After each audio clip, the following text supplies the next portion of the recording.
a en effet préparé cette visite, on la prépare toujours, et on a évoqué l'idée de pouvoir faire un déjeuner. Et là, les Iraniens ont dit, écoutez, on a des interdits alimentaires et on souhaite qu'il n'y ait pas de vin qui soit proposé, ni même dans la salle. Ce à quoi l'Élysée répond, non, c'est pas dans nos habitudes, vous n'êtes pas obligé d'en boire, mais à l'Élysée, on propose du vin à ceux qui en veulent. Et comme on n'arrivait pas manifestement à se mettre d'accord, on s'est dit qu'on allait simplement faire une réunion de travail et qu'on servirait du thé et on mangerait des biscuits secs et que comme ça, tout le monde sera content.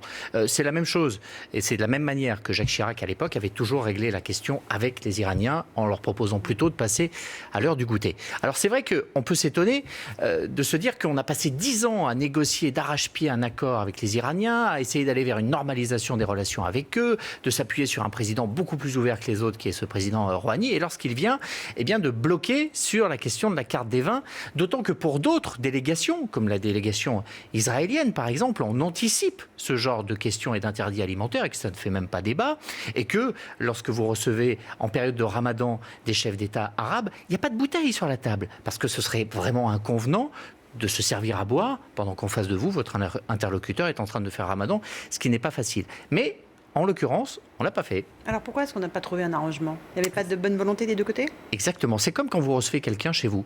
Vous pouvez décider de respecter ses interdits alimentaires et religieux, de vouloir lui faire plaisir avec le petit plat qu'il affectionne, ou même d'anticiper sa mauvaise humeur ou sa bonne humeur pour essayer, par votre cuisine, de le faire changer d'avis, parce que vous l'aimez bien. Et puis, si vous ne l'aimez pas beaucoup, vous vous dites, voilà, je vais faire ce que j'ai envie de faire, et puis s'il n'est pas content, c'est pareil, il mangera autre chose. La diplomatie et le protocole, c'est la même chose. Le protocole, c'est la diplomatie de la politesse. Et avec cette limite qui a été fixée, c'est une manière de dire aux Iraniens, quand même, on vous reçoit, on renoue des relations, mais on n'a pas passé l'éponge sur tout. Oui, un accord a été signé sur le nucléaire, mais la mise en place de cet accord est encore en discussion et les Iraniens ne mettent pas beaucoup de bonne volonté. Sur le dossier de Bachar el-Assad, très important pour nous, les Iraniens continuent de le soutenir et ne font pas grand-chose pour aider à un règlement.